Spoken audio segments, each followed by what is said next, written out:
a Saturday night in the deep sounds. They bang hip-hop, gridlocked in Greektown. The beat cops looking for somebody to beat down. They got no control, who's running the streets now? They shutting all the schools and the factories been closed. Hey there, welcome to episode 4 of the qWARRENtine. I am War and Peace. It's been a long time since I posted an episode, and this episode was recorded over a month ago. It does not seem like that, but that's the case. So I recorded it with my friend Jon McCaffrey, who is a worker for the United States Postal Service and also is a guy who throws stand-up comedy shows and things like that. So we talked about all that. I'll get into Jon in a minute. The reason why there's been such a gap between episodes is because I'm a school teacher, and so around the time of the recording of this episode, things started to get really busy for me. So when COVID hit, we were out of school, and we were gone for like a month without really a lot of work. So the district I work in decided we were gonna just post like optional enrichment activities, and then after that we were gonna see what happens. So there wasn't really a lot of work to do. I just had to post like one lesson a week for each of my levels that I teach, and that was it.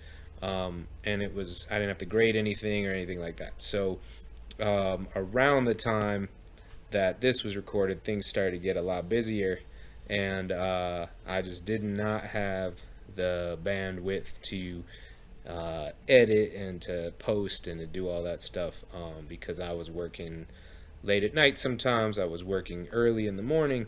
I was grading a lot of stuff. So school ended about 10 days ago or something like that. So I've kind of got my bearings.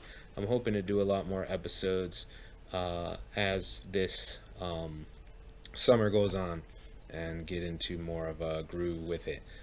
So there's a couple episodes that'll be coming really soon, as they've already been recorded. So this would be the time where I might say, hey, here's an ad I'm going to read. I'm still looking for sponsors out there. I'm really hoping to, and I apologize for the noise outside my window. They're repaving the roads. It's like, what time is it? It's like 9 o'clock at night, and they're still working, which is, I don't know. These guys need to get a union or something, but I'm sure they have one. I don't know why they're working all night. But anyway, I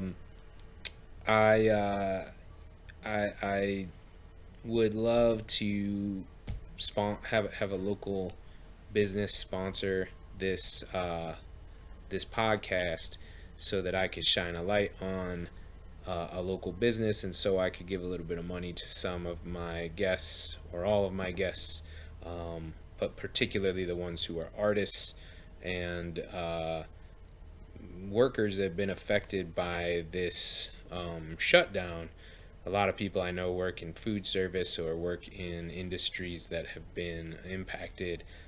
Artists, musicians, performers of all types have not been able to continue to do their craft. So if you're someone who's interested in a sponsorship, hit me up. I'll give information. You can always email me, mcwarrenpeace@gmail.com. So that's that, and hopefully I'll start getting some ads going pretty soon. So Jon McCaffrey is guest on this episode.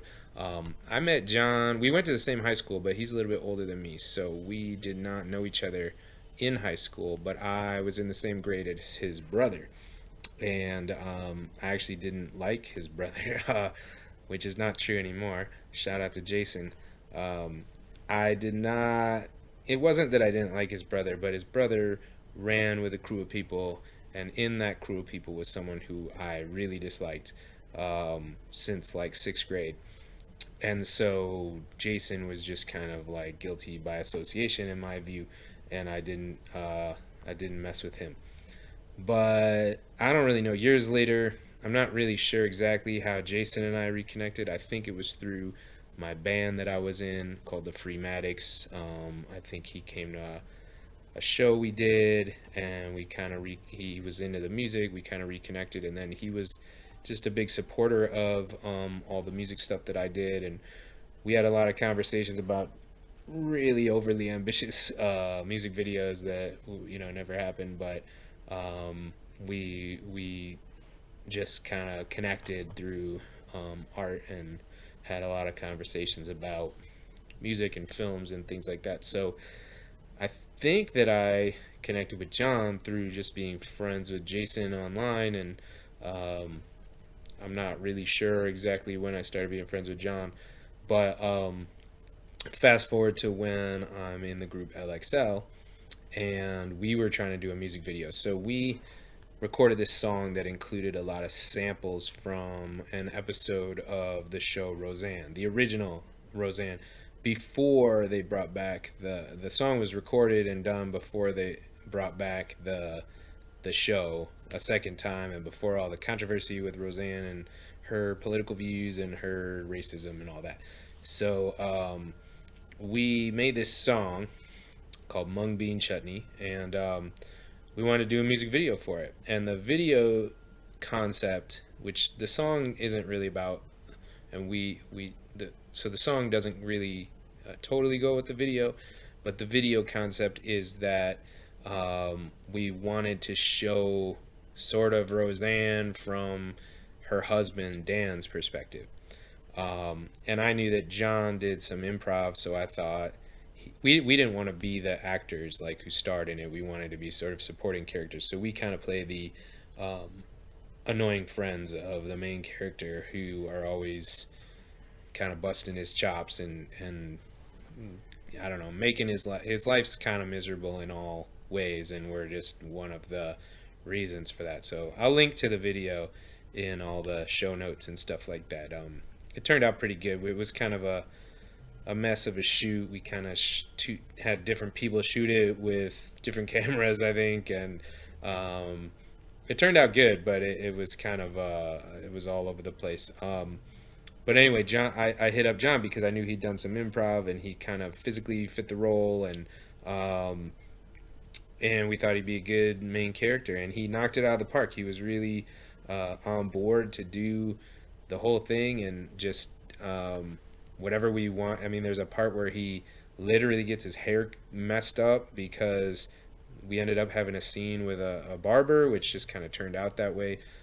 We filmed it in Hamtramck, and this is the kind of stuff that goes on in Hamtramck, Michigan, which I don't want to go off on a whole tangent about Hamtramck, but it's just the sort of place where random stuff can be happening and you can end up shooting a scene with a barber. It was actually our friend who's the barber, but his barber shop he was operating out of was actually like the basement of our friend's house who was shooting the video. So he happened to be there, and we just kind of used the space to be a barbershop for an improvised scene that we had not really planned to be part of it. And Jon was like, yeah, mess up my hair, I don't care. So he's just a good sport, and he's always down to do whatever it takes to make whatever the project is go off. And originally it was planned to be sort of a part one of a 3-part video series, and it just didn't happen. I can tell you, if you're not someone who's a musician or does any kind of musical stuff, it might not seem like it, but music videos are probably like the hardest thing to pull off when it comes to, comparing it to like recording an album. Recording an album takes a long time, but it's a lot less. There's just a lot of issues with shooting a video, the lighting and the making everything look consistent and feel consistent and getting the shots you need, and it's just a tremendous amount of work to sometimes not end up with what you need or what you really wanted in the end. So this video turned out pretty good despite a lot of issues, but it's really hard to just get those things done, and they take days sometimes to shoot. and not everybody has days to shoot a music video for free for their friends. So we're really grateful we got that one done, and Jon was awesome. And so he's just been kind of a good friend and big supporter of what I do, and I've always tried to support his stuff. And we had a good conversation. We talked a lot about his job at the Postal Service, and that's kind of obviously been in the news a lot with the president trying to defund it or shut it down, and the controversy about voting by mail and all that. So we had a good conversation, and I hope you enjoy it. And please, share, comment, like, all that stuff that you can do. I believe the podcast is now available kind of on different places. So, because I got something that said that I had a follower on I don't even know what the site is. One of those I don't know. We're definitely on Spotify. You can find it on anchor.fm. That's kind of where what I use to post it. And now I can't even remember the site. I got an email. This is really riveting content right now as I pull up an email to say that I have a follower. What was it? Spreaker. I think that's a podcast thing, right? Spreaker? Yeah. I don't even know, but I guess I'm on Spreaker. So anyway, you can find me there if you're messing with Spreaker. But most people seem to get it through Spotify. I post it on YouTube also. And Anchor.fm is supposed to post it to Apple Podcasts and all this, but I don't know if it's up there, and I don't really have that. So anyway, too long of an intro, but I'm gonna kick it to the homie Jon. Again, this was recorded like May 15th or something like that, so it's been a little while. Let me see. Yeah, May 15th. So not exactly super recent. Obviously, a lot has gone on in the world since this episode took place, but certain things are certainly still relevant, and we'll hopefully you'll enjoy. Peace.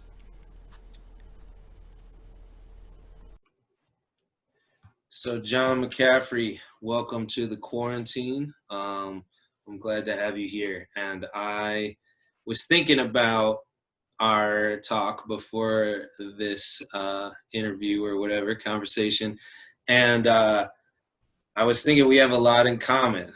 So we're both dads. We both are strong union members who are active in that realm.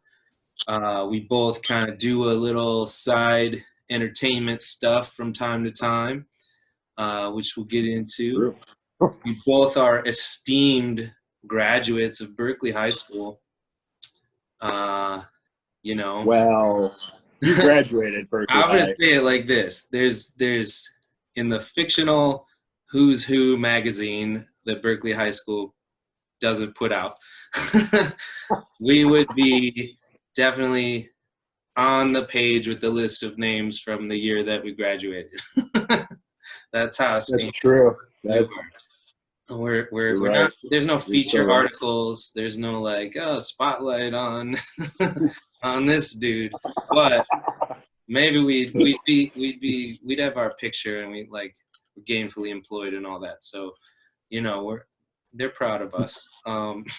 But first of all, I wanted to talk to you. So I said you're a union member because you work for the United States Postal Service. That's true. And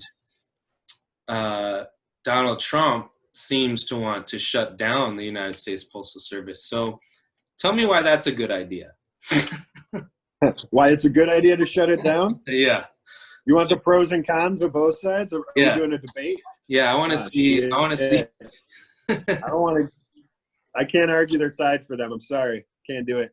Right. Why it's a bad idea though would be anybody that's in rural America will notice the biggest cuts. Those are the people that all of a sudden you want to send a birthday card to grandma. It's going to cost you like $15 just to send a birthday card to grandma, let alone everything that she's trying to send out. And I say grandma because, you know, I live in a city, but you'll notice problems in the cities too. The higher populated cities, it'll be a bidding war. It would be a bidding war. The more populated, the nicer cities get the better, you know, the words that I'm trying to say.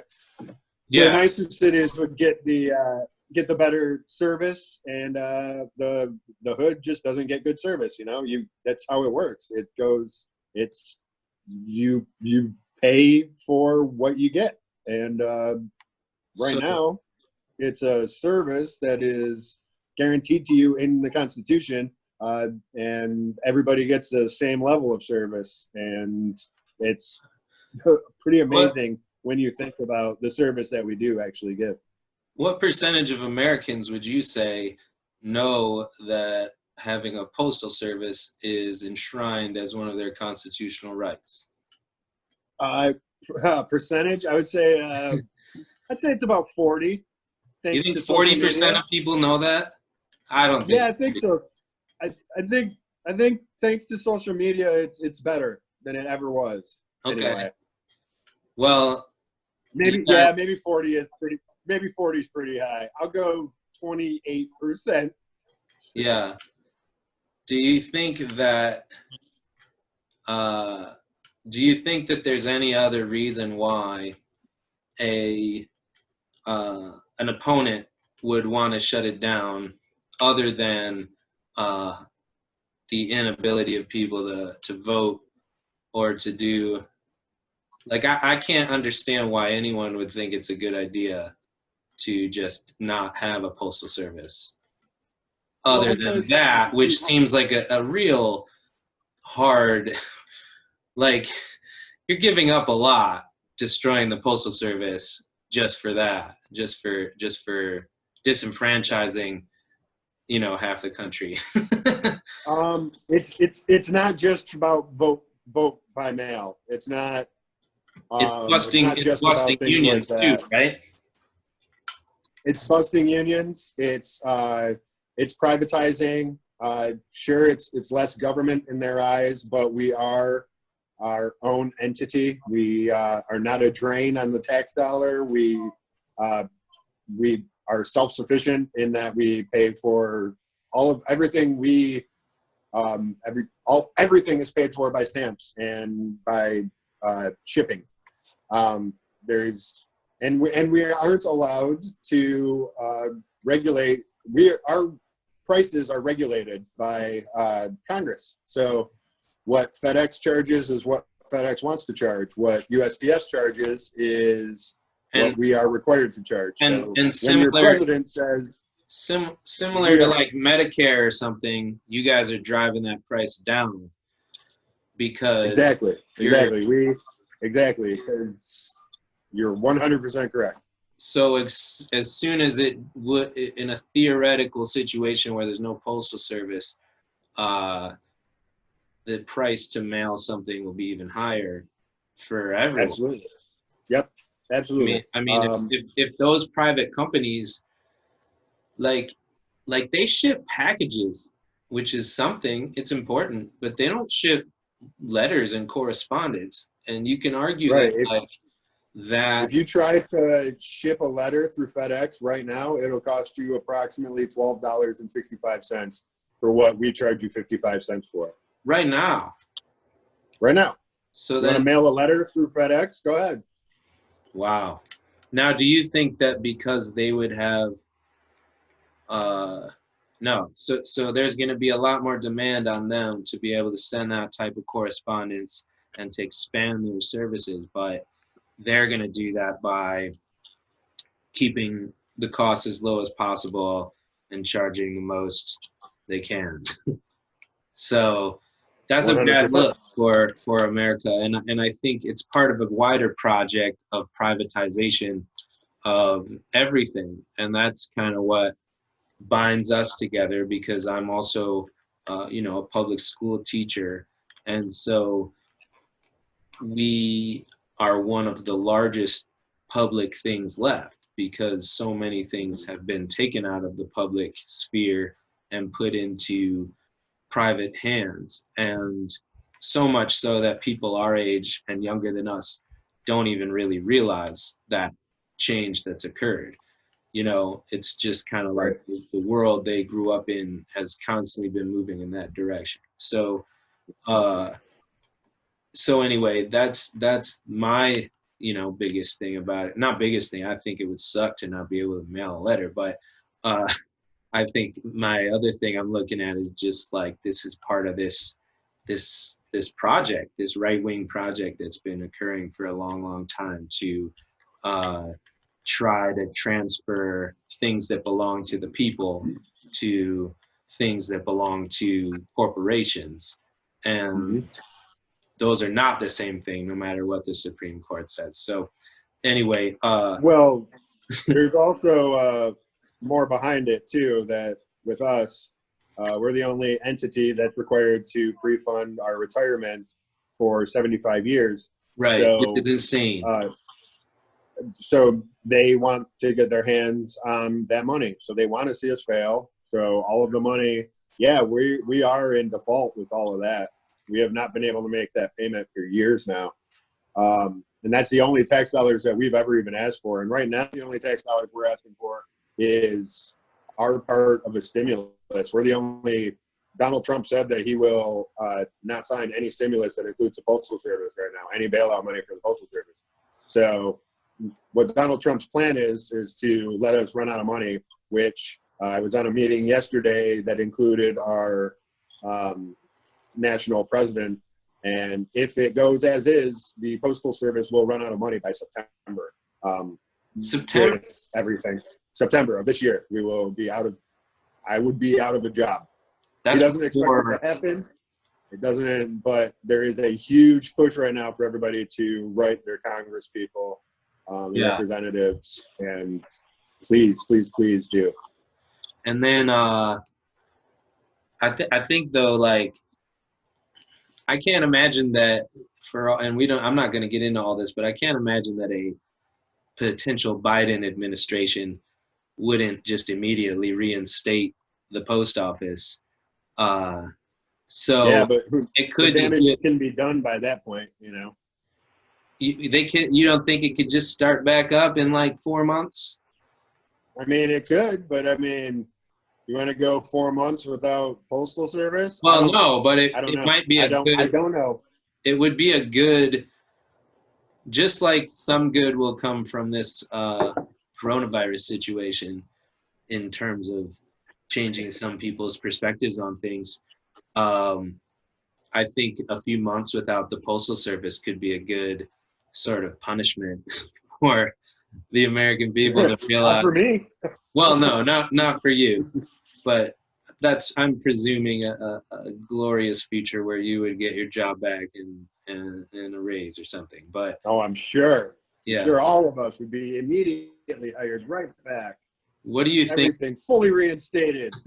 What do you think that a citizen like myself should do besides writing to my congresspeople, which I think is something you should do, even though it's fruitless, but you should still do it to mark that off the checklist of things you're able to do as a private citizen. But like, do you run out and buy a ton of stamps, or is that? Yeah, we had a huge marketing campaign, and there was a huge jump in stamps about 3 weeks ago. They had a social media campaign.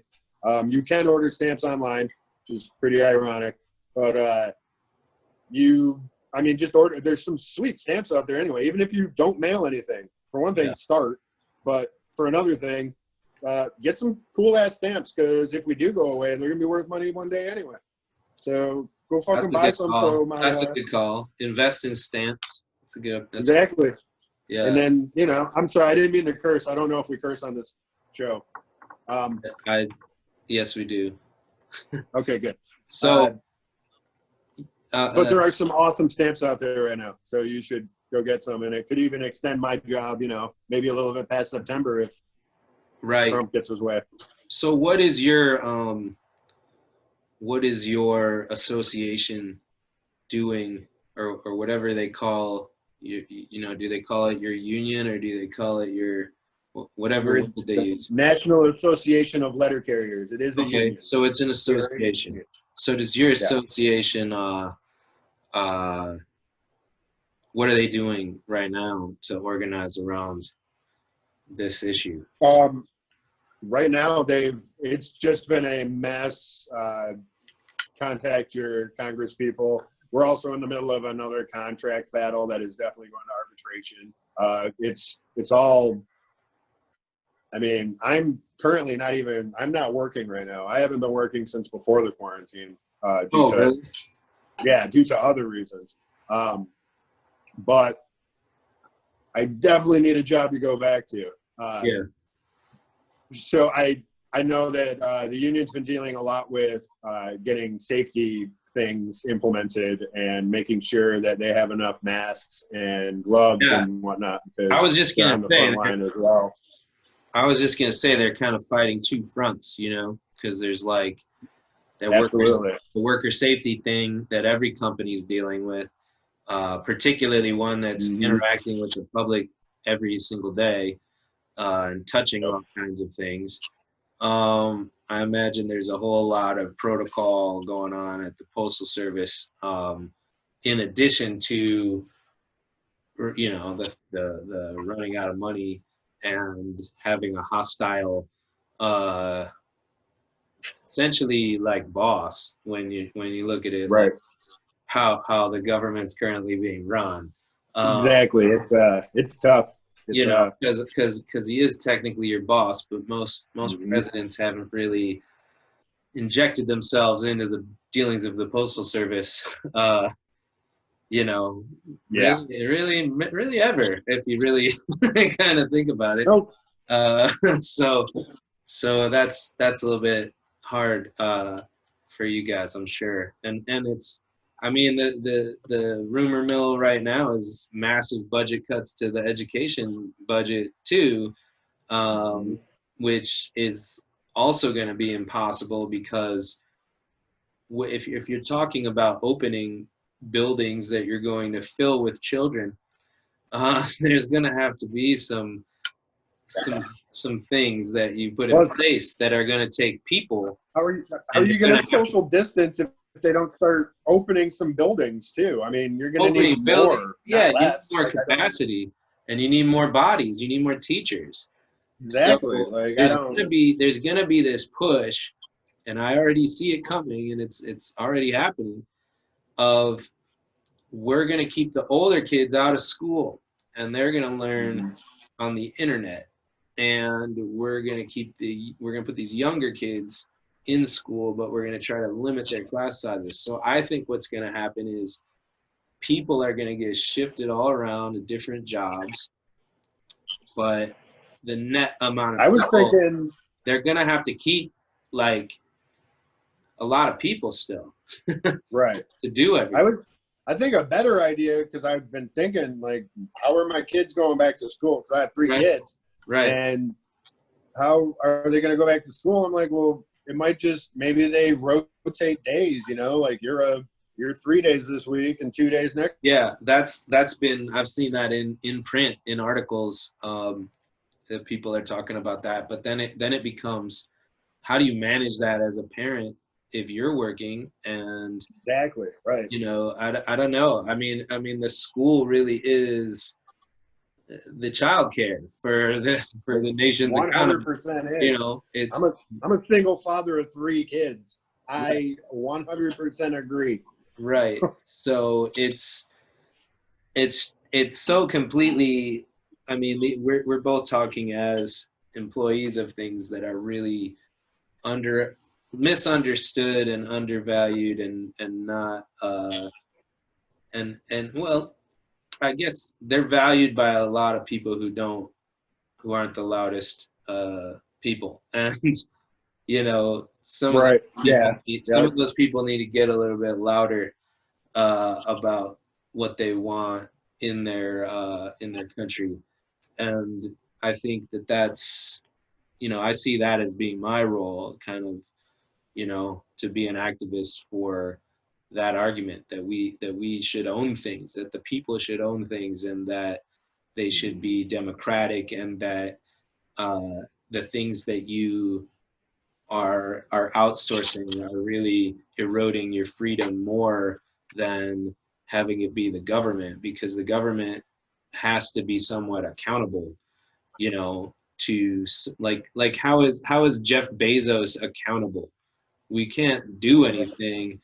If everybody just stopped using Amazon, that would be a big problem for Jeff Bezos, but not a problem that would ruin him. It wouldn't affect them. Yeah, Amazon could explode right now, and he'd be like, "Cool, right. had a good one." He, right. So what can you do? And it's like, sort of, that's what a lot of people seem comfortable letting happen, is just this Right. sort of and it's misunderstood, like what's going on, and how this they've convinced people that taxes are theft, but like lowering taxes is theft, because Right. Right. lowering taxes means lowering like services to you, and then you don't get as much stuff for your money because you have to go buy it on a marketplace that can jack up the price. So Exactly. it's Yeah. crazy Go, to me. go try and order some toilet paper on Amazon right now. Yeah, right.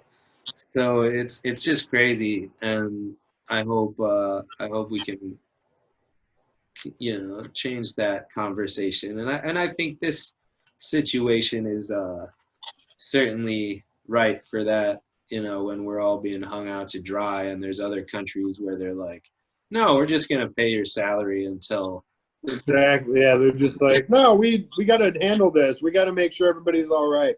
We're gonna handle this, and then we'll figure it out after. But no, in Yeah. America, we're like, nope, that'll completely cripple us. right. Which apparently is probably true, but Right. Why did we do that to ourselves then? Well, because of a little thing called a giant military. That's Right, yeah. that's the main Yeah, thing right. we're throwing money down a drain at.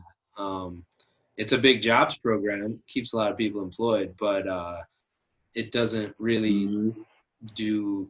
I'd rather have like fucking super trains all over the place, like crisscrossing the country, than have like as many Tomahawk missiles as we have. It would Right. be a lot Yeah, sweeter if exactly. those jobs were like building awesome shit to make ourselves better. And Yeah, instead of things that go boom. yeah, and like, I don't know, in our wonderful public school district, at some point I remember being in school and having the thought that like, I think we were learning about Japan, and we were learning about how they have these super fast trains in Japan. And I was like, hold up, you guys have been telling me that this is the greatest country on earth, and these motherfuckers got trains that can go like 200 miles per hour, Right. Like, and they're electric. And right. What's great about this? They and got it's the like greatest trains on Earth. and it's like 1990. Like, and this shit's running off like magnets, and I'm like, wait a minute, the trains I see are like awful and slow and filthy, and Choo choo. why can't we have this? And how are we the best if they Everybody have that? wants to have the nostalgia of the choo choo train, man. Got to see the puff of smoke. For sure. We don't even get that though. We get like the worst of I know. both worlds. It's not as cool I as know, a it's steam true. train, and it's not Right. as cool as an electric train. It's just a Right. big It's car. It's a Yeah. big car that Right. took a bunch of other cars. And yeah. So I think I just really wish that we could like have another like jobs program where we just build stuff that we need, like outfit ourselves with solar and make like the best solar that's the most efficient, and like put our minds to that stuff. It seems like Right. we could do those things if and it would be popular because you'd be giving people jobs everywhere to do all that stuff. Hmm. So I don't Hmm. know, man. You know, that would require like not having, you know, so many billionaires and Yeah, those. that's a hard argument because one day I'm going to be a billionaire, and it's like fuck everybody else. Can't wait. For sure. Yep, that's right. That's why I went into teaching. I figured, Exactly. That's why I was like, dude, post office. This shit will be around forever. yeah, it's good. It's good. It's a good call. Yeah, I hopped in so I could fix it. It's not working so well yet. Yeah, you'll get there. Yeah, we're trying. This is the dramatic moment in the movie right before the big comeback. You know. We're right. Yep. Exactly. Exactly. This is where there's a montage coming up, and then we're gonna start the crescendo. It's gonna be fantastic. Yeah, we're ready for that. So you, I don't know how long you worked for the Postal Service or where that intersects with how long you've been throwing comedy shows. So I don't have Comedy shows. Huh. That's a good question. like what I year wonder did which you one do I did those? first. Yeah. Huh. I feel like I've only had my own shows for about 5 years, and I've been at the post office for probably about 7 years now. Okay. That's a good chunk of time. Yeah. That's about Yeah. as long as I've been at my current job. So you started at the Postal Service, and then you were like, you know what I need to do is start throwing comedy shows. Like, how did that? I, I wish. I How did wish. you start doing? Like, were you doing stand up, and then you were like, man, this sucks. I'm gonna start doing my own shows and doing them how they should be done, or No, I'm an anomaly. I performed stand up for the first time ever on my opening night of my own show ever, which was a weekly, which doesn't happen often either. no? So I was like, you know what? I want to do a show. So I talked to my buddy. I was like, hey man, oh geez, here we go. All right. So there's this club that was called Club Bart. It was in Ferndale, Michigan. Yeah, man. And I was supposed to, for the longest time, my buddy's dad owns it. My buddy's dad is Bart. And for the longest time, I was supposed to like finally Dude, try that place was stand-up the for the best. first time there. Yeah, I love Club Bar, man. It was great. That was And I like the only supposed to do stand-up. that was like the only venue of that size in Ferndale. It was always Right. like really cool to see music there, or whatever. You should come see my current show. Well, when we're allowed to. I have a new show out at Oak City Grill that's got the stage behind the bar, just like Bart's. I love it. Oh, sweet. Yeah, it's awesome. So I was supposed to go do Bart's, and it just never happened. I was scared of it for a long time. And then when I was finally ready, it didn't work out timing-wise. And then I started doing improv, and then Bart's closed. And I was like, oh, all right, well, I guess I'm not doing that. So my buddy, whose dad owned Bart's, it was and is the entertainment manager booker guy for O'Mara's restaurant in Berkeley. O'Mara's Irish Pub. I don't know. I've seen it. Both things. I don't know if it's a pub or a restaurant or both. I don't think they know. Yeah. So for growing up like hey, a mile and a half from there, I think I went there like twice in my whole life. Yeah, everybody, dude, I worked there. I was a busboy when I was 15. Yeah. Like I used to go there when it was like Chuck Joseph. I think most Berkeley and Oak Park residents went there a lot more than my family. I don't know. We just didn't go there. No, dude, they didn't. I'm telling you. Oh, like, nobody when was. I started having my show there, everybody was like, "Oh man, I've never seen the inside of that place. I can't wait." I'm like, "Cool, all right, good idea." Why did none of us frequent this local restaurant? That's what I never understood. Because it was like Chuck Joseph's place for steak or whatever first, and then it turned into O'Mara's, and it was just always like for like the old elderly crowd, you know. Like That's they what it serve seems. breakfast and stuff. Like they have a breakfast buffet. That's Yeah. not the restaurant that you or I are going to as a 17-year-old, you know. So I guess I'm just going by the relative lack of things that were around there then. yeah, no, I agree. I I mean, think maybe it I was feel like I also a went little to bit every of- other restaurant within like a 4-mile radius of there. They were also pretty overpriced. So Okay, maybe that was it. Maybe that was back in the day, anyway. Now they're fine. I swear, Todd. I swear. it. Yeah. So yeah, I called Todd and I was like, "Hey man, I want to have a show.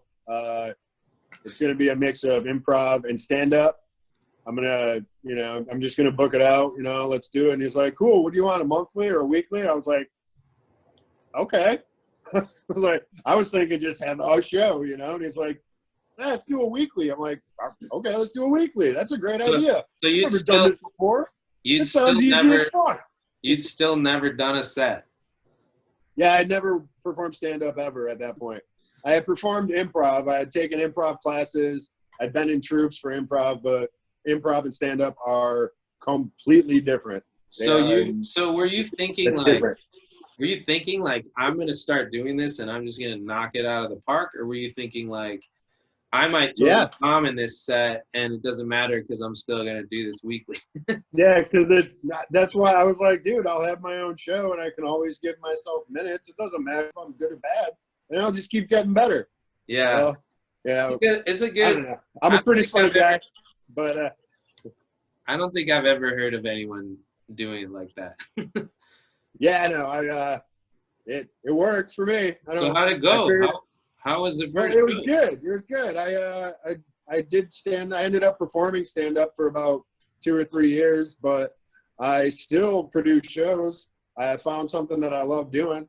Like I'll host them when I have to. Like I was still hosting. I stopped performing. I realized I kept I'd schedule myself some minutes, and then somebody would call and be like, "Hey man, I'm coming up. Can I get some minutes?" And I'd just always give away my minutes. So I'm like, wait, this isn't something that I want to be doing. So I just started scheduling out my minutes for other people, and realized that I'm a way better producer than I am a comic. That's for sure. But I also enjoy it so much more. And I mean, I don't give a shit. Like people think I'm funny. Like I'm funny when I want to be. I don't really care if I'm a good comic or a bad comic. Like people can say, "Oh, that guy's not funny. Why does he have shows?" That's because I put up good shows. It has nothing to do with me being funny. Right. I know comedy. I know comedy really well, and I know a lot of really, really funny people. So have you? I got a lot of questions about I'm here. stuff because I'm someone who's never done stand up, and I'm not trying to blow smoke up your ass, but like I've been told to do stand up by many people in my Everybody life. should try it. And no, but Everybody should try it. they've told me that like because they think I'm funny and would be good at it. But like when I have ever tried to sit down and like think about writing something like that, I'm always just like everything I'm saying seems corny as hell and not like I think I'd be better off just getting up there and talking shit off the top of my head versus like writing. It's so much more difficult to just go up there and riff than it is to write jokes and go up. For some people are naturals at it. Like you might be right. You might want to just go ahead and try that. But more than likely you're gonna want a good, 5 to 10 at least like bullet points of some topics. If they're not jokes that you know that you have in your head, you're gonna want topics that you know you have funny stuff on. I hear or you got a topics plan that you of know action. that you're. What's that? Like you have a plan of action. Like Right. I've done a fair amount of like public speaking that isn't it's the same thing. It's to be funny. And I took a bunch of public speaking classes and learned to like have some bullet points, but not like write every word, and be able to like know where you're going in a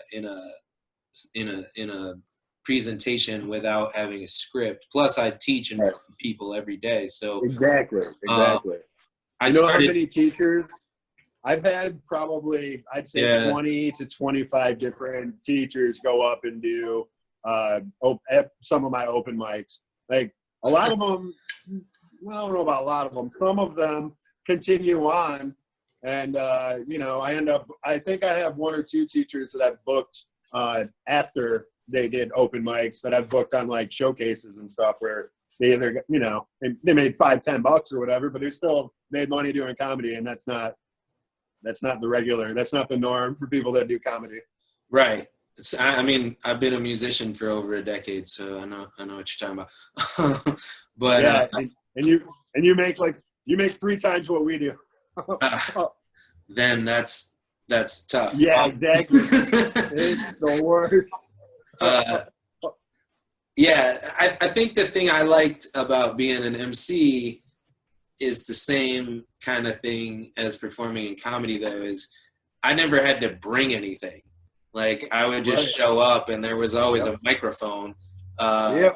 Once in a while, I might bring my own microphone if I'm concerned about the microphone that's available, but generally, I wasn't bringing a single thing with me. And so comedy, you can just kind of show up and do it and leave. I've always been drawn to that. But when you say everybody should do it at some point in their lives, one, why do you say that? And two, try it, man. Do you really mean that? Everybody? Some people. I mean, some people aren't funny. All right, that's okay. Let me backpedal a bit. I think everybody should take an improv class and find that part of themselves. Performing stand-up, I think if it's something you've ever wanted to do, you should try it at least once, because it is, no matter if you're good or bad, it's an awesome, awesome experience. It's the best. All right, I have 3 kids. They can't hear me right now. But the best feeling in my life was being on stage and making a room full of people I respect as comedians laugh. Like, there's nothing more like fulfilling than that, It's like, I don't know, to make people experience that like burst of joy, instantaneous joy because of something you did is just pretty damn special. Yeah. But it's also really, really tough to get through if you get up there and bomb. Bombing is not fun. But if you plan on doing it more than once, you will bomb. And, it needs to happen. What's attractive to me about it, I think, too, is like, so right now I'm not really performing out live as a musician, and I don't know that I will. I'm trying to like make music and really explore that stuff. I mean, right now, obviously, you can't even perform, but I kind of decided to step back from that a little bit ago. And one of the things that I got frustrated with music is I started feeling like disconnected from myself as a performer. Like, I would be on the stage doing the songs, but I wouldn't be thinking about what I was doing. I would just kind of be like thinking of, like, I was disengaged and disconnected from the audience. And I feel like comedy is a lot more intimate because they're just listening to you talk. Like, music has a lot of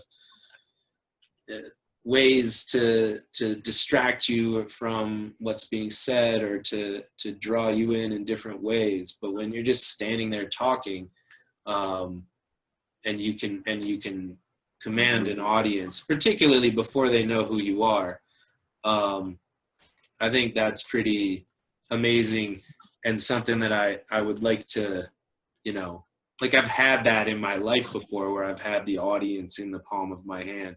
And that's pretty cool to feel.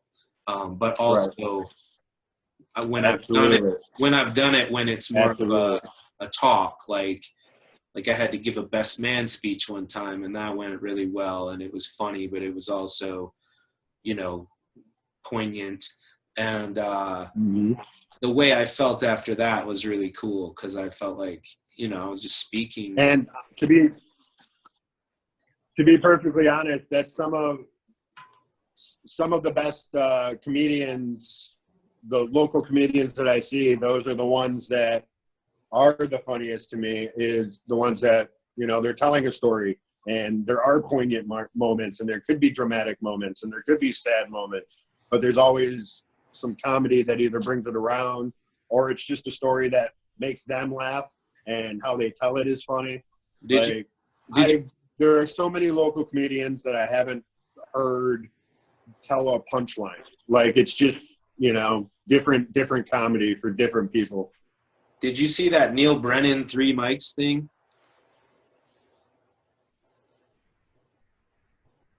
Did you hear my question?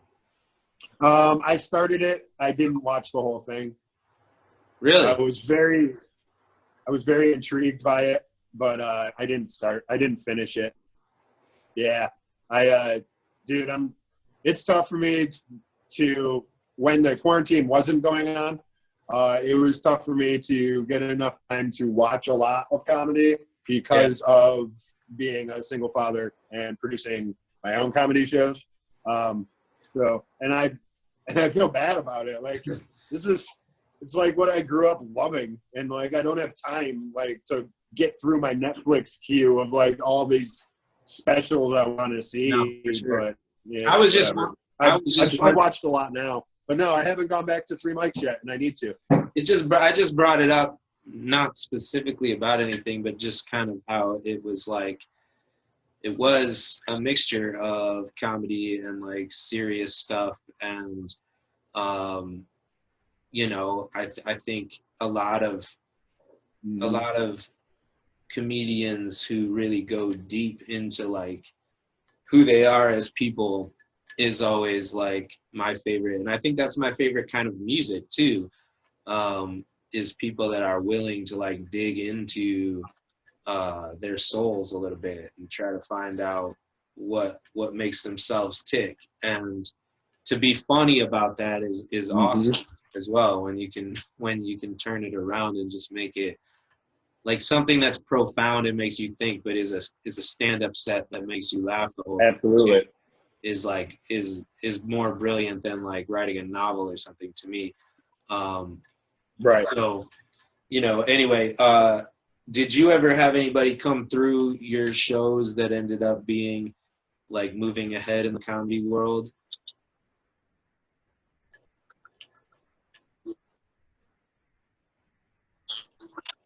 Oh yeah, there's current comedy is so fluid. Like when I had a show at Blarney Stone in Berkeley, I had fun. I love Blarney Stone, but it is not a good venue for comedy. They requested me. We had like 5 or 6 shows, and after this show that I'm about to tell you about, I let her know that I'm not putting my comics through that again, because the regulars just didn't want comedy there. You could tell. And she wanted it on a Friday night. I'm like, all right. And we didn't have our own room. You know, it was just like you're competing with the whole front of the bar. Like, it was for people not a good look. So one of my friends that 2 weeks prior had. Go ahead. Oh, I'm sorry. There's a lag right now, so it's making it hard to go back and forth. But what I was gonna say is, I know. the Blarney Stone, for people who might not know, is not a large venue, and it has a lot of regulars. It's sort of a neighborhood bar, and when you try to put something there on a Friday night when everybody's just trying to get drunk after work, and it's not really that kind of scene where they're trying to listen to something, that's not going to work.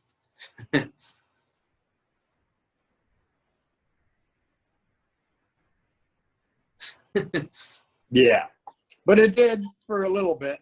I mean, it didn't really like work, but we made it work for, I think, 4 months or so. It was just a monthly.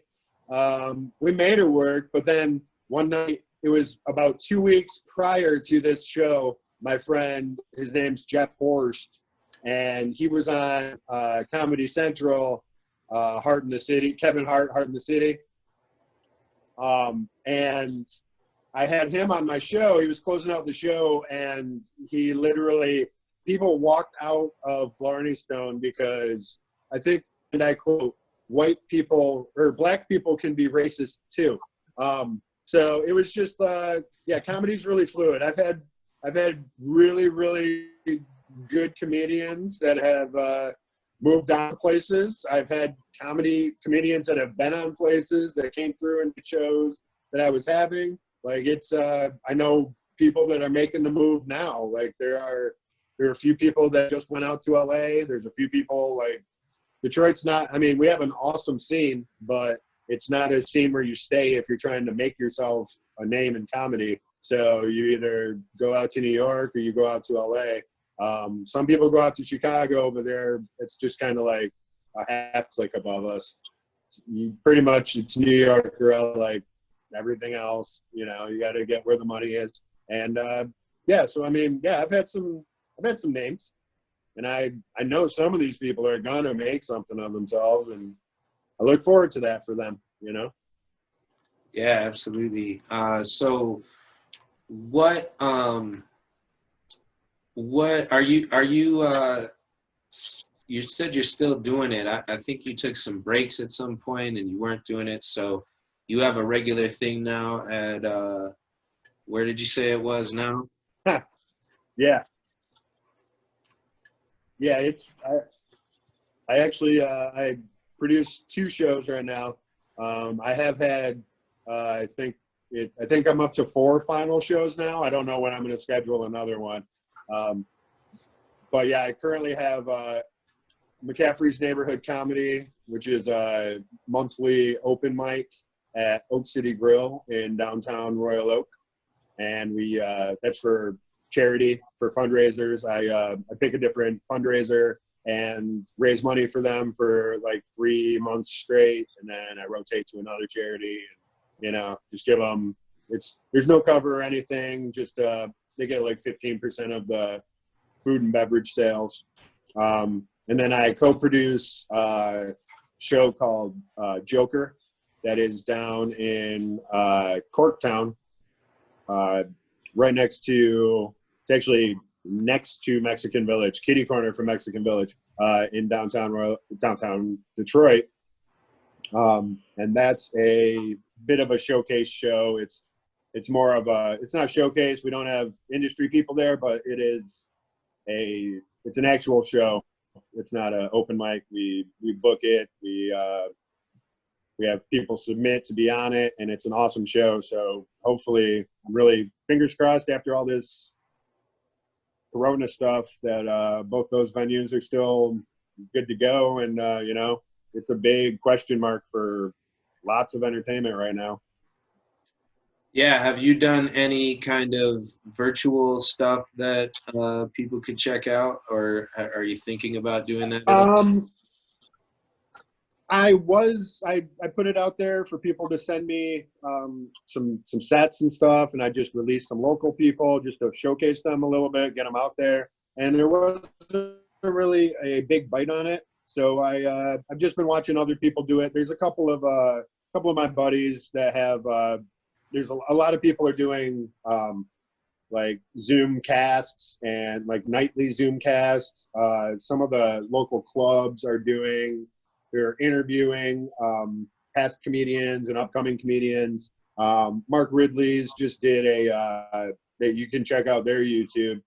They just did raising money for all of the employees and comics out of work. And they were talking to people like Tim Allen and Dave Coulier and a lot of other people that I actually know, not just those 2 cool guys. Well, one cool guy. But you know, there's stuff out there. I've more just been watching like on Facebook. There's social distant fest, which is awesome. There's so many like amazing artists all over the world on this one page going live, and you can tip them if you got money. Like, just raising money, trying to stay afloat. And I have had my eyes open to so many amazing artists. I haven't seen any comedy on there. The virtual comedy kind of hasn't been doing it for me. You kind of need that audience for comedy. It's I don't know. It's tough. That's the other reason I decided not to do it. The couple that people did send me were pretty rough, and I didn't really want to put my name on it anyway. So, yeah, it's there's stuff out there. People are doing things, but it's pretty tough, you know. Yeah, absolutely. Your video just turned off now. It just says. Oh yeah, somebody's trying to call. I'm on my phone. Hang on, I'm trying to. Hang on. I'll have to call them back. There we go. Sorry. Is that one of your kids calling? No.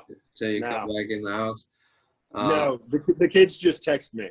Because you're clearly outside in some city living a. Oh yeah, I'm in Cincinnati. I'm in Cincinnati right now, downtown. All right, Kentucky.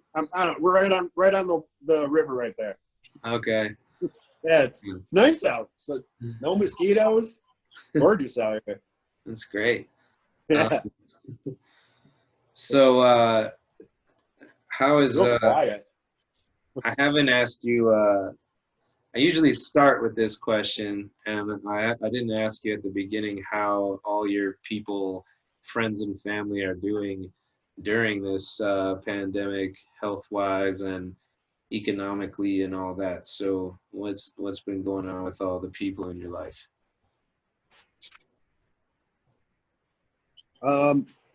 I personally know one of my ex-coworkers, not ex, I mean, he still works for the post office. He's just he's not a carrier anymore. He's in the call center. I don't know how he is now, but he was like medically induced coma and stuff due to COVID. And like, it was real, like, I mean, he's an older dude. That stuff's scary, man. And then like one of my really good buddies at work, his dad died because of COVID. And, you know, it's scary stuff. Unfortunately, my grandma just passed away a couple of weeks ago, not due to COVID, but she entered hospice while in Beaumont, Troy. And it was really tough because, you know, she had this nice big room in hospice where normally we'd have the whole family in there. And we had to be in there like one at a time, you know, and for over a week, you know, like it couldn't even, you know, even once she died, my mom and her husband, my grandpa, were able to be in there, but at the same time, but other than that, it was just, it's been tough, man. It's, I know lots of people with small businesses that aren't going to be opening back up. There are a lot of my past venues that I don't really see making it. We're entering a different time. Like I live basically in downtown Royal Oak, and it's just a different city now. It's just, there's nothing going on, and they put all their eggs in one basket into, you know, you're going to have all of these office buildings, which is going to support all of these restaurants down below. Well, none of these restaurants are surviving through this, and now they're going to have all these office buildings, and there's nobody in any of these office buildings right now. So, and if that keeps up, like, I mean, Twitter just announced they're not going back to the office. Pretty big company to not be going back to the office. So that sets precedents for a lot of people. So we'll see what happens, you know? Well, and we're seeing that a lot of people who go to an office every day don't really need to be going to an office every day, and that, you know, there's a lot of ripple effects of that potential with regard to not only restaurants and entertainment, but you know, it could have a lot of impacts on people's lives that are positive too, such as not needing to rush out and get somewhere, avoiding a lot of potential accidents that happen while people are driving in cars and they're tired, as well as, like, the Right. environment would improve because there would be less driving, you know, Hmm. and it would just be less stressful for a lot of people probably, especially if and when, you know, kids go back to school. If you could just work at your house and be just as good at it, which now everybody's learned how to do, I think it could really, you know, I think a lot of things are going to change. And at the same time, I know like more than half of Fortune 500 companies are started during recessions. And this is when people have to get creative and figure things out and figure out what the next move is going to be. Right. Which is hard to do, but it's also just kind of the way, you know, capitalism works. There's going to be, or any system where there's any kind of big shock, there's going to be Oh, yeah. just long ripples. We have to adapt. We have to adapt to everything. Yeah. So in saying that, what are you, another question that I usually ask is, and I usually close with is, what are you hopeful about as far as what this will make better in the long run? You know, assuming it's a big assumption to make that I or anyone am gonna like not die from it, but assuming that we live through this pandemic and we're coming out the other side, what are you hopeful for as far as positive changes?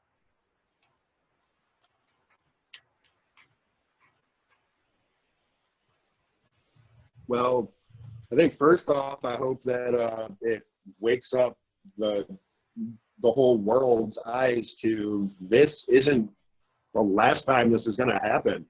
Like we need protocol in place. Like there's, yes, we had, you know, supposedly we had stuff in place throughout the years. I think I've done really well at not complaining too much about the person in charge of the country right now. And I'm trying to keep that up because I don't think any positives are coming from any of us complaining and pointing out the obvious of he shouldn't have this job and this is what happens when somebody who shouldn't have the job has the job. So I'm not blaming him. I wouldn't expect him to do anything else but sell fucking, or, you know, close the pandemic response team because they're just sitting around. I wouldn't expect any less. Yeah. I still don't think even whatever he closed, whatever was set up was probably, I still don't feel like we were equipped for what ended up happening. I hope that a lot of these jobs that are working from home, I hope a lot of them go back to the office because I'm worried about, like, I think we're going to see a spike in identity theft. There's a lot of sensitive information in a lot of people's homes right now. I think a lot of people, I think some of them can stay home and should stay home. Like, I think a lot of jobs will stay home, and I think that'll be good for families. And like for me, like just being around my kids so much, yeah, I can't stand them right now, but it also makes me realize that when I do go back, I'm not going back and I won't be on the 12-hour list 6 days a week anymore. I'll be, you know, working 8 to 10 hours a day, and I'll be taking my day off instead of working it. Like, it's just, I think that it's, when this first started, all I could really, not all, one of the biggest things I was looking forward to was the lockdown getting lifted and going and sitting in a bar and having a drink. And now I don't even see myself doing that again I know I'll do it again sometime, but that's nowhere near on my radar anymore. So I think that those are all positives, for maybe personal positives, but if lots of people are feeling that way, that could be a huge, huge negative for the restaurant industry and entertainment industry as we know it. So I don't know. I'm anxious and hopeful that we find some sort of a new normal after this, but I don't know. I don't know what it's going to be. So, in other words, you don't have anything positive that you think will come from this?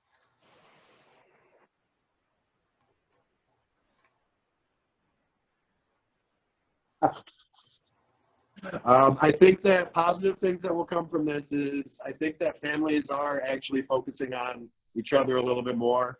I think people will be, like you said, it's not about hurry up and go out and do something anymore. It's like, I think stuff like that will be measured more, which will have a positive impact on the planet, which will have a positive impact on, like, families are pretty damn important.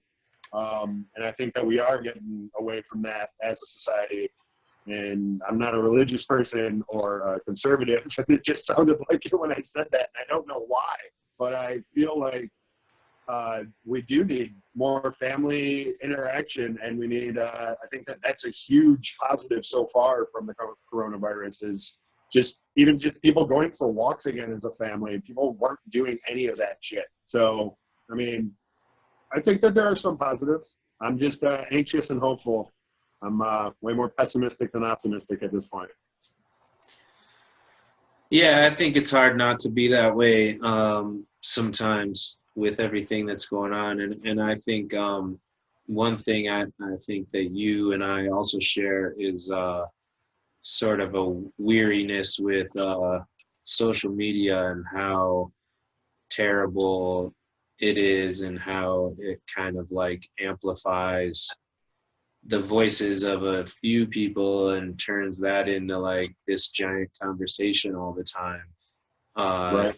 in all directions. Like, I think people who on my timeline who are Bernie Sanders followers are living in a reality that isn't the real world too, because when you're like shocked that he doesn't win, and you think it must be rigged if he didn't win, and that means that you're not looking at. That means you've only been paying attention for 6 years. That's all that means.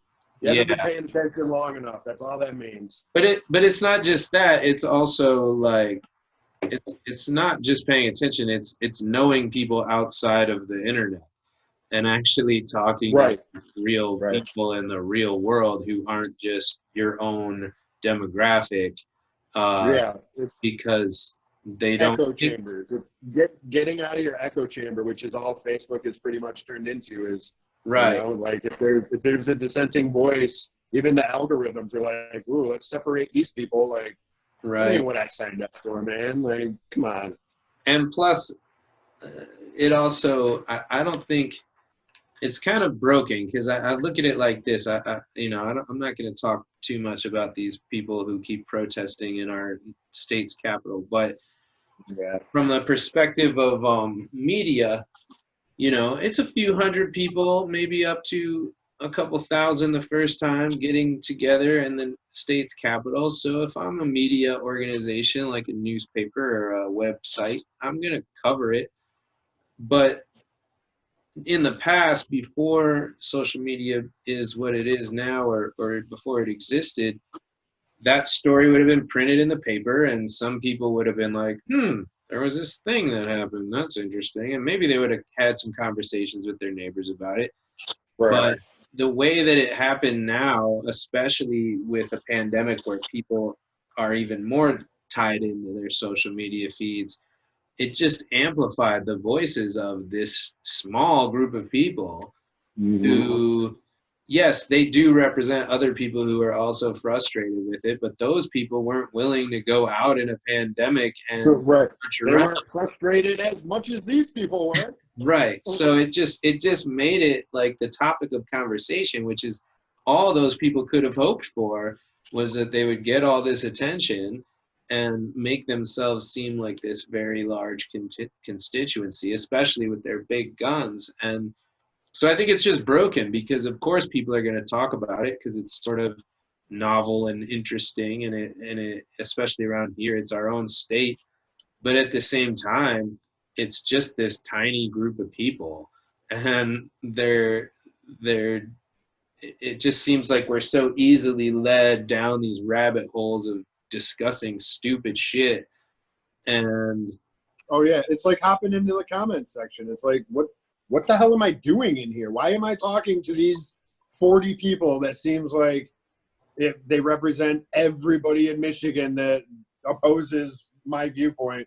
It's like 40 people that are like, you're dumb. Like, what am I doing? Why am I here? Like, I don't care about these people. I'm never going to see them. Why am I telling them?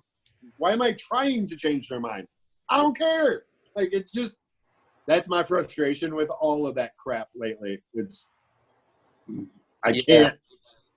Well, I used to think I had some sort of like responsibility to counter certain arguments or educate people, and there was a time when you could do it a little more, but ever since the election of Trump and just before that, it became impossible because it just threw down all these battle lines, and that's where everybody's defending a perspective rather than just listening to other people. And people are listening to respond as opposed to having a debate anymore. That's why when people start arguing and like on my posts and stuff, because I don't know if you know this or not, but I post a lot of stuff on Facebook. So people sometimes will argue on it, and sometimes they like to start arguments with me on it. So I usually take those arguments to the direct messages, because then you see if somebody really has beliefs, or if they're like, no, man, I was just kidding, or whatever. And all of a sudden it's like, I don't have anybody backing me up, so now I don't want to argue this point. Like, so that's kind of how I put those fires out. Or I do actually have a good debate with somebody, and, respectful debates are always awesome. And they're way more fruitful in the direct messages than on anybody's wall ever. Yeah, that's true. I think the part for me that's the most difficult, and why I just choose not to engage most of the time, is there's no like I'm gonna sound very elitist, but there's no like barrier to entry. And right. So yeah, exactly. Everybody, like what level of knowledge do you have, sir? Right. No, I get it. And then and nobody's actual credentials are taken to mean anything, and so it's just like, there's been times where I've poked my head into a discussion about education and just been like, hey, teacher here, this is actually the truth right of this. You're like, you're not really a teacher. Right. but yeah, so it's just, I don't know, and arguing with strangers doesn't do anything, and arguing with people just makes you not like them. So Right. It's like, and those conversations never ever go like that in the real world either. You either don't talk about that stuff, and that's part of it too, that I realized, because I was away for a while. I just completely bailed on Facebook for like months, and then the pandemic hit, and I was like, well, there's a lot of shit happening on there, like entertainment wise, and people I know doing live streams that I could check out. And so it was like, all right, I'm going to hop back on here. And what I really, because I took that break, I was able to see certain things a lot clearer. And one thing is like the way that it just incentivizes political conversation. And I'm a believer that, what politics really is, or what it should be about, is what matters in a real person's life, in their everyday life. Like, what do they need? What resources do they have available? What are the problems that they can't seem to surmount? How could they work with their community to solve those? That's politics to me. What we're talking about is just elite people doing what they do, and we have no agency or control of any of it. But we'll sit around and argue with each other about it for 4 years, and it's just not it. Like there was something I listened to that said, it's better to mobilize 50 people who already agree with you than it is you'll spend the same amount of time trying to change one person's mind. And it's better to just get with the people that agree with you and do some shit, and try to show that you've got a movement, or you've got at least the people that you've got, and they're gonna raise some hell about some shit, or they're just gonna, or they're whatever they're gonna do. Like, they're gonna figure out a way to fix something that sucks in their town or whatever, you know. But it's like, the more I listen to people and read things and continue to like get trained as a union member, I'm realizing that like the only way out of any of this is people organizing themselves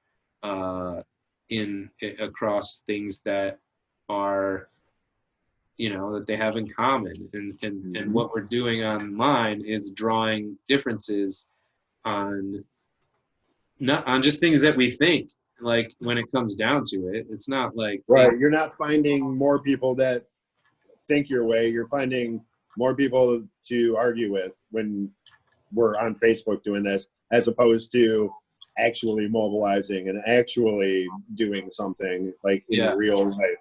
And I think that's sort of the genius of these social media companies, which people seem to continuously forget because they don't pay for it, but they're giant companies that want to keep you engaged, and so they're interested in creating a ecosystem that keeps people engaged. And I think one of the things they have going for them is that when people are on there arguing about something, they have this feeling, and this isn't my idea, I read this somewhere and it made a lot of sense to me. It gives you the feeling of that you're doing something, but you're not actually doing anything. You're just talking shit into the void.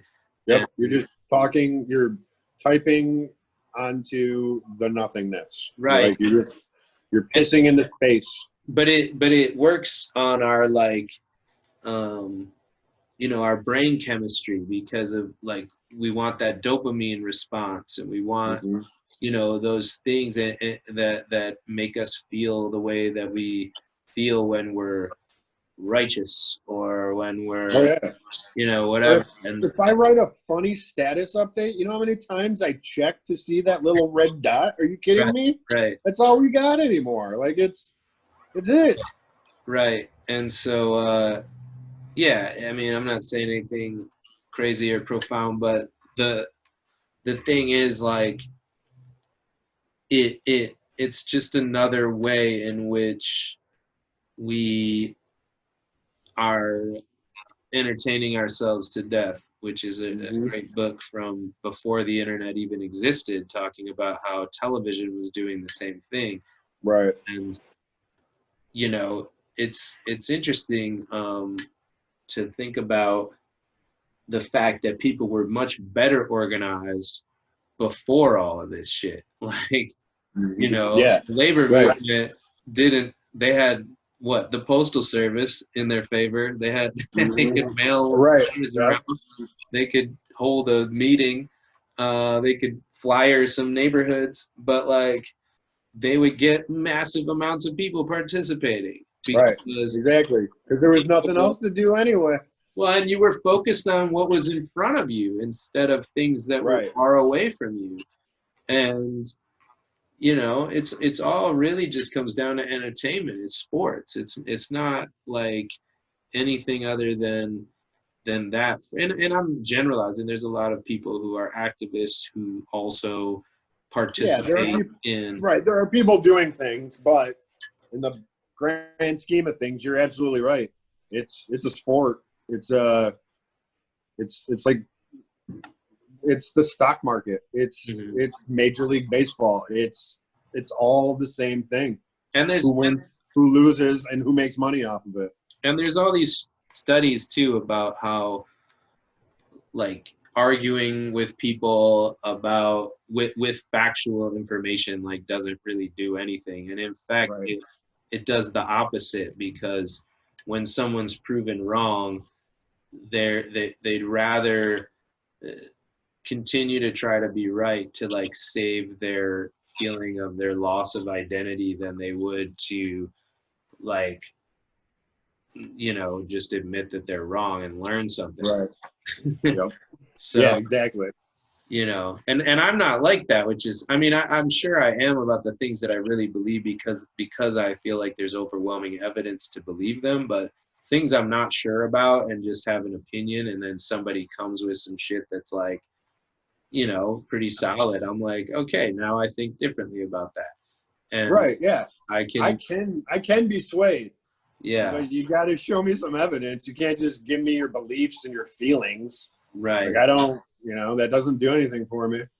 Yeah, for sure. So maybe what will come out of this is more people will, you know, I don't know. I think some people realize how thin the line is between themselves and abject poverty, and so that can make people think differently about what the way they're living their lives and the things that they're relying on that might not be reliable. Um, you know, stuff like that. Like I've been having a lot of thoughts about like, man, I really wish I had like a stockpile of food, of canned food and frozen food. And I wish I had, you know, a garden, and I wish I had like a lot of things that, Right. Yeah. and an electric generator and whatever, Mhm. like, you know, all these things to like keep myself going longer than I would if everything just shuts off and I don't have access to anything. Um, Right. you know, and that's something that people don't really, some people think about it, and those people are Yeah, but we all look at them as crazy preppers. Like, exactly, that's what I'm saying. We look, and but it doesn't even have to be that crazy. Like if you just stockpile some food and like, you know, you don't have to go crazy with like weapons and, you know, like right. camping All of the and preppers. shit. Yeah. The preppers are the ones that are protesting right now. The people that have all the food in the basement are the coupon clippers. They're at home. They're fine. Yeah, exactly. Right. Those people. Uh, my mom used to cut out coupons like every week, man. It was like part of the routine. Cut the coupon. Right. Oh, yeah. Dude, I used to work at 7-Eleven. People would come in and buy 3 or 4 Sunday papers just for Yeah. the coupons. I load They up. made all their money back. I load them up on apps. They got coupons. Like they. Oh, yeah. That's how it Absolutely. is now. You just click. Right. You just like. Oh yeah, I want that coupon. Who needs scissors? Yeah, it's better. It's better, but a lot of people probably just don't take advantage because it's like Right. a whole thing. You got to get each store's like app and do it. So, Right. Yeah. and then you got to like do it every. I don't know. I mean, it's still easier than cutting coupons out of a piece of paper and saving them. That stuff might be going away post COVID also, because nobody wants to put their phone up to anybody anymore. I Yeah. don't know. We'll see what happens. You. What's your view on junk mail? I'm not allowed to call it that. What do you That is call it? called that is well, the stuff that we can't deliver is called undeliverable bulk business mail. Mm-hmm. What I call it is the stuff that pays my bills. Right. Like it's that and like Publishers Clearinghouse and all those magazines for like all those people that own your house before you that have been coming there for like 30 years. Yeah, I guess That's the stuff that keeps us going, man. But no, it's all shipping now. Yeah. The junk mail can go away now, man. They're not paying us that much anymore. Yeah. The sometimes, man, I'll get like a real thick catalog that nobody asked for, and it's Right. heavy, and it's a lot of paper, and it's expensive. Man, there's there's these like shipping catalogs that I'm not going to say the name of just in case anybody. I appreciate that they use them still, but every single customer I hand it to says, when I need to order something from them, I go online. Why are they sending me 8 catalogs for everybody that works here? Like, I don't know. And it sucks. It hurts my back, but I don't really care. Here you go. Here's your 8 catalogs. They paid me to bring it to you. Here you go. Have fun. Do you guys deliver the phone books? Yeah, here and there. Those are really, really small now and few and far between now, too. Yeah. That thing used to be big. Absolutely. But they also used to deliver them themselves. Yeah, they were so big they just deliver them. That's true. Right. They farm that stuff out to people. They were like now we deliver them. they were like the newspaper. Like Right. they had their own delivery people. Exactly. Right. Yeah, that's why. My kids keep texting me now, and I can't see what they're saying. So we should probably wrap this bad boy up. Yeah, that's not for you to say. That's for me to say. I'm just letting you know. I gotta go pretty soon. You should wrap this bad boy up pretty soon. I should. I think we covered a lot of ground. And I hope you're good. I know you disappeared again, but I know I've talked to your brother a couple times since this all went down, and he's it's really funny because you guys look like brothers, and every once in a while you say things in the way that Jason says things, so it's entertaining to see the all right, well, you're breaking up. I wish I could have a better send-off, but I'm just gonna stop recording. It was good to talk to you. Thanks for coming on. Everybody buy stamps. Everybody go support McCaffrey. You sound like a dying.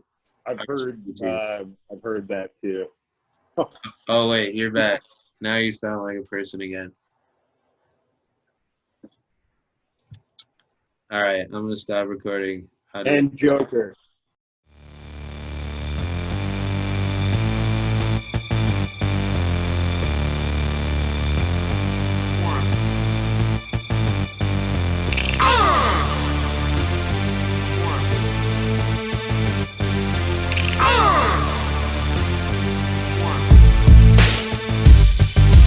This is how a Saturday night in the deep sounds. They bang hip-hop, gridlocked in Greektown. The beat cops looking for somebody to beat down. They got no control, who's running the streets now? They shutting all the schools and the factories been closed. Only thing open is the busted out windows. Whole blocks looking like they got bombed and missiled. They say the city's dying, well let's make it official, cause the history says that when this